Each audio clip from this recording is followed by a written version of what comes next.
Hello everyone. रघुवर GK में आप सभी का स्वागत है। आज हम लोग बिहार बीएड एंट्रेंस एग्जाम 2023 से संबंधित टॉप 20 जीके क्वेश्चंस का डिस्कशन करेंगे। साथ ही हम एक एक क्वेश्चन का कॉन्सेप्ट वाइज स्टडी करेंगे। यह हमारा बिहार बीएड एंट्रेंस एग्जाम 2023 का 15वां क्लास है। तो आप वीडियो को लास्ट तक देखें और वीडियो पसंद है तो चैनल को सब्सक्राइब जरूर करें ताकि आगे आने वाले क्लास का नोटिफिकेशन आपको मिलता रहे। तो चलिए आज का क्लास हम स्टार्ट करते हैं। हमारा फर्स्ट क्वेश्चन है, उरुबेला में किस वृक्ष के नीचे गौतम बुद्ध समाधि पर बैठे थे? उरुबेला में किस वृक्ष के नीचे गौतम बुद्ध समाधि पर बैठे थे? तो इस प्रश्न का सही उत्तर होगा ऑप्शन बी, पीपल। तो पीपल के वृक्ष के नीचे उरुबेला में गौतम बुद्ध समाधि पर बैठे थे। ध्यान देंगे, यह वृक्ष आपका निरंजना नदी के किनारे था। जो पीपल का वृक्ष था यह आपका उरुबेला में निरंजना नदी के किनारे था। और एक बात और ध्यान रखेंगे कि सिद्धार्थ के प्रथम गुरु अलार कलाम थे। नेक्स्ट क्वेश्चन है, बुद्ध को जिस स्थान पर ज्ञान की प्राप्ति हुई वह स्थान क्या कहलाने लगा? बुद्ध को जिस स्थान पर ज्ञान की प्राप्ति हुई वह स्थान क्या कहलाने लगा? तो वह स्थान आपका बोध गया के नाम से पहचाने जाने लगा। तो बुद्ध को जिस स्थान पर ज्ञान की प्राप्ति हुई वह स्थान बोध गया कहलाया। नेक्स्ट क्वेश्चन है, ज्ञान प्राप्ति के बाद बुद्ध ने अपना प्रथम उपदेश कहाँ दिया? ज्ञान प्राप्ति के बाद बुद्ध ने अपना प्रथम उपदेश कहाँ दिया? तो बुद्ध ने अपना प्रथम उपदेश सारनाथ में दिया। तो ऑप्शन सी हमारा सही आंसर होगा। ज्ञान प्राप्ति के बाद बुद्ध ने अपना प्रथम उपदेश सारनाथ में दिया। ध्यान देंगे, बुद्ध ने अपना पहला उपदेश 5 ब्राह्मण सन्यासियों को दिया था। बुद्ध ने अपना सर्वाधिक उपदेश श्रावस्ती में दिया। ज्ञान प्राप्ति के बाद प्रथम उपदेश सारनाथ में दिया, लेकिन सर्वाधिक उपदेश बुद्ध ने श्रावस्ती में दिया। आप इसे भी ध्यान रखेंगे। नेक्स्ट क्वेश्चन है, बुद्ध के प्रथम उपदेश को बौद्ध धर्म ग्रंथों में किस नाम से जाना जाता है? बुद्ध के प्रथम उपदेश को बौद्ध धर्म ग्रंथों में किस नाम से जाना जाता है? तो इसे आपका धर्म चक्र प्रवर्तन के नाम से जाना जाता है। तो ऑप्शन सी हमारा सही आंसर होगा। बुद्ध के प्रथम उपदेश को बौद्ध धर्म ग्रंथों में धर्म चक्र प्रवर्तन के नाम से जाना जाता है।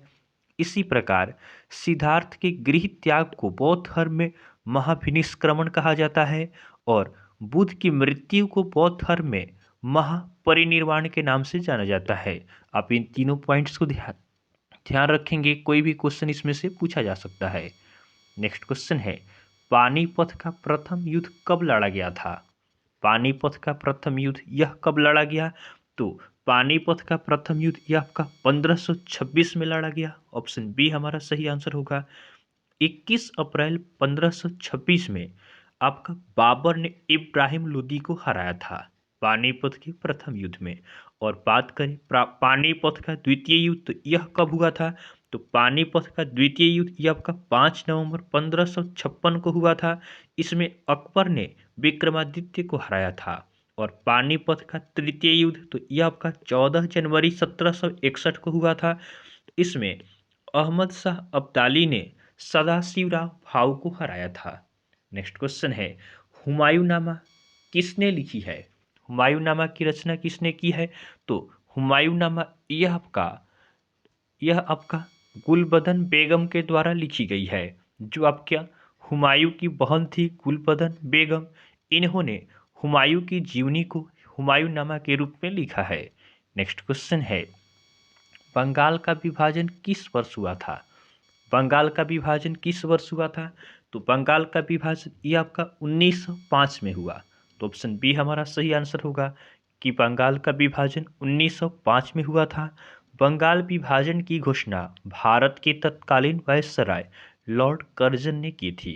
नेक्स्ट क्वेश्चन है, उड़ीसा के मुख्यमंत्री कौन है? तो उड़ीसा के वर्तमान में मुख्यमंत्री कौन है? तो उड़ीसा के मुख्यमंत्री हैं नवीन पटनायक। तो ऑप्शन डी हमारा सही आंसर होगा। उड़ीसा के मुख्यमंत्री नवीन पटनायक है। उसके बाद ऑप्शन ए में है भूपेंद्र भाई पटेल। तो भूपेंद्र भाई पटेल ये आपके गुजरात के मुख्यमंत्री हैं। उसके बाद है सुखविंदर सिंह सुक्खू। तो सुखविंदर सिंह सुक्खू ये आपका हिमाचल प्रदेश के ये मुख्यमंत्री हैं। और ममता बनर्जी, तो ममता बनर्जी आपका पश्चिम बंगाल की ये मुख्यमंत्री है। इन सभी को ध्यान रखेंगे। नेक्स्ट क्वेश्चन है, अग्नि की उड़ान नामक पुस्तक के लेखक कौन है? अग्नि की उड़ान नामक पुस्तक के लेखक कौन है? तो अग्नि की उड़ान इस पुस्तक के लेखक आपके हैं एपीजे अब्दुल कलाम। तो हमारा सही आंसर हो जाएगा ऑप्शन ए, अब्दुल कलाम। अग्नि की उड़ान नामक पुस्तक के लेखक अब्दुल कलाम है। और ध्यान देंगे, एपीजे अब्दुल कलाम भारत के 11वें राष्ट्रपति थे और एपीजे अब्दुल कलाम को मिसाइल मैन ऑफ इंडिया के नाम से भी जाना जाता है। नेक्स्ट क्वेश्चन है, राज्यसभा की स्थापना कब की गई थी? राज्यसभा की स्थापना कब होती है? तो राज्यसभा की स्थापना आपका 3 अप्रैल 1952 को होता है। तो ऑप्शन सी हमारा सही आंसर होगा। राज्यसभा की स्थापना 3 अप्रैल 1952 को होता है। और राज्यसभा की पहली बैठक कब हुई? तो राज्यसभा की पहली बैठक यह आपका 13 मई 1952 को होता है। राज्यसभा की स्थापना 3 अप्रैल 1952 को और आपका राज्यसभा की पहली बैठक ये आपका 13 मई 1952 को आयोजित होता है। और राज्यसभा के प्रथम सभापति कौन थे? तो राज्यसभा के प्रथम सभापति ये आपके उपराष्ट्रपति डॉक्टर राधा कृष्णन थे। नेक्स्ट क्वेश्चन देखते हैं। अगला प्रश्न है, वर्तमान में राज्यसभा की सदस्यों की अधिकतम संख्या कितनी हो सकती है? वर्तमान में राज्यसभा की सदस्यों की अधिकतम संख्या कितनी हो सकती है? तो राज्यसभा के अधिकतम सदस्य आपका 250 हो सकते हैं। तो ऑप्शन डी हमारा सही आंसर होगा।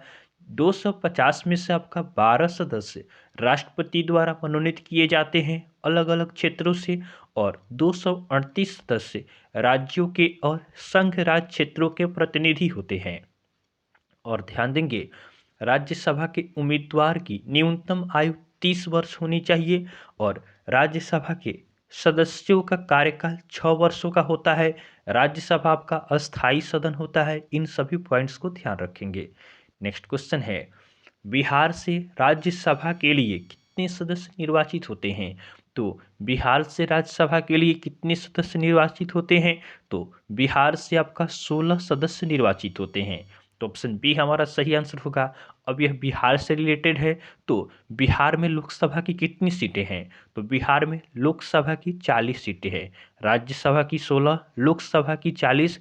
विधानसभा की बात करें तो बिहार विधानसभा में 243 सीटें हैं और विधान परिषद में आपका 70 सीट है। इन सभी को ध्यान रखेंगे। नेक्स्ट क्वेश्चन है, वह कौन सी सभा है जिसका सभापति उस सदन का सदस्य नहीं होता है? वह कौन सी सभा है जिसका सभापति उस सदन का सदस्य नहीं होता है? तो यह आपका राज्यसभा है, क्योंकि हम जानते हैं कि राज्यसभा के सभापति खुद उपराष्ट्रपति होते हैं जो आपका उस सदन के सदस्य नहीं होते हैं। तो इनको मत देने का भी अधिकार नहीं होता है। लेकिन अगर दोनों पक्षों की तरफ से मत समान होता है तो उस परिस्थिति में राज्यसभा के सभापति अर्थात उपराष्ट्रपति भी आपका अंतिम निर्णय मत दे सकते हैं। तो आप इन सभी पॉइंट्स को ध्यान रखेंगे। अगला प्रश्न है, कौन से दो ग्रह सहोदर भाई के नाम से जाने जाते हैं? तो सहोदर भाई के नाम से कौन से ग्रह जाने जाते हैं? तो इस प्रश्न का सही उत्तर होगा ऑप्शन ए, अरुण व वरुण। अरुण और वरुण ग्रह को सहोदर भाई के नाम से जाना जाता है। इसके साथ ध्यान रखेंगे कि ग्रहों की संख्या 8 है, जिनमें से 4 आपका बुध, शुक्र, पृथ्वी तथा मंगल को आंतरिक ग्रह तथा बृहस्पति, शनि, अरुण व वरुण को बाह्य ग्रह के नाम से जाना जाता है। नेक्स्ट क्वेश्चन है, परंपरागत ग्रहों में किस ग्रह का व्यास सर्वाधिक है? परंपरागत ग्रहों में किस ग्रह का व्यास सर्वाधिक है? तो सबसे अधिक व्यास आपका बृहस्पति का है। तो ऑप्शन सी हमारा सही आंसर होगा कि परंपरागत ग्रहों में बृहस्पति का व्यास सबसे ज़्यादा है। और सबसे कम व्यास किसका है? तो सबसे कम व्यास अर्थात डायमीटर आपका है बुध का। तो बुध का आपका सबसे कम है, आप इसे भी ध्यान रखेंगे। नेक्स्ट क्वेश्चन है, रिजर्व बैंक ऑफ इंडिया अर्थात आरबीआई का प्रधान कार्यालय, प्रधान कार्यालय का मतलब क्या होता है? हेडक्वार्टर। तो आरबीआई का हेडक्वार्टर कहाँ है यह हमें बताना है। तो आरबीआई का हेडक्वार्टर यह आपका मुंबई में स्थित है। तो ऑप्शन ए हमारा सही आंसर होगा। आरबीआई का हेडक्वार्टर मुंबई में है। अब आरबीआई की स्थापना कब होती है? तो आरबीआई की स्थापना 1 अप्रैल 1935 को होता है। आरबीआई के हेडक्वार्टर मुंबई में हो गया। और इसके गवर्नर कौन है? तो आरबीआई के गवर्नर है शक्तिकांत दास।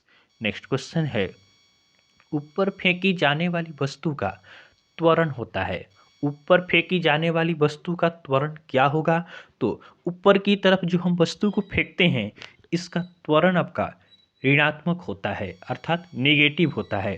तो ऊपर की तरफ फेंकी जाने वाली वस्तु का त्वरण नेगेटिव होता है। नेगेटिव क्यों होता है? तो जब त्वरण क्या होता है, वेग के विपरीत दिशा में होता है, तब यह निगेटिव होता है। क्योंकि ऊपर की तरफ फेंकते हैं तो यह क्या हो गया, वेग के ऑपोजिट दिशा में आपका त्वरण हो गया, इसीलिए निगेटिव होता है। अगला क्वेश्चन है, 1 kg राशि का वजन होता है। 1 kg राशि कितने न्यूटन के बराबर होता है? तो 1 kg आपका 9.8 न्यूटन के बराबर होता है। तो ऑप्शन डी हमारा सही आंसर होगा। और किसी वस्तु का अधिकतम भार कहाँ होता है? तो किसी वस्तु का अधिकतम भार आपका वायु में होता है। नेक्स्ट क्वेश्चन है, खींचे हुए धनुष में कैसी ऊर्जा होती है? खींचे हुए धनुष में कैसी ऊर्जा होती है? या आप किसी स्थान पे हैं और नीचे छलांग लगाने वाले हैं, उस स्थिति में कौन सी ऊर्जा आपके पास होती है? तो कोई भी स्थित क्या है, व्यक्ति हो गया या कोई वस्तु हो गया जो आगे बढ़ने वाला है लेकिन बढ़ा नहीं, मतलब तैयारी पोजीशन में है, इस अवस्था में जो आपका ऊर्जा होता है, यह आपका स्थितिज ऊर्जा होता है, अर्थात पोटेंशियल एनर्जी होता है। तो अब ऑप्शन बी हमारा सही आंसर होगा। पोटेंशियल एनर्जी अर्थात स्थितिज ऊर्जा क्या है? तो वस्तु के स्थिति के कारण energy of a body due to its position, अर्थात पोजीशन के कारण जो आपका एनर्जी होता है उसी को स्थितिज एनर्जी कहा जाता है। तो खींचे हुए धनुष में कौन सा ऊर्जा होगा? स्थितिज ऊर्जा।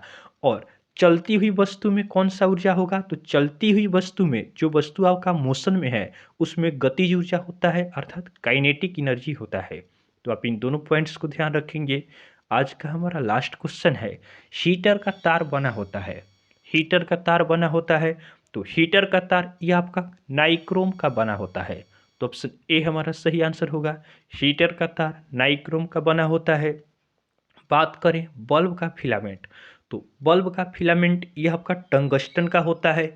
और ट्रांसफार्मर का क्रोड, तो ट्रांसफार्मर का क्रोड आपका नर्म लोहे का बना होता है। तो इस तरह हमने बिहार बीएड एंट्रेंस एग्जाम 2023 से संबंधित टॉप 20 जीके क्वेश्चंस का डिस्कशन किया है। केवल हमने टॉप 20 जीके क्वेश्चंस का ही डिस्कशन यहाँ पे नहीं किया है, इसके साथ साथ हमने लगभग 40 से 50 क्वेश्चंस को पढ़ा है, क्योंकि हर एक क्वेश्चन से रिलेटेड फैक्ट्स भी हम आपको बता रहे हैं। तो आपको वीडियो अच्छा लगा हो तो आप वीडियो को लाइक करें, चैनल को सब्सक्राइब करें तथा अपने फ्रेंड के साथ जरूर शेयर करें। तो चलिए आज के लिए हम इतना ही रखते हैं, फिर नेक्स्ट वीडियो में आपसे मिलेंगे, तब तक के लिए धन्यवाद।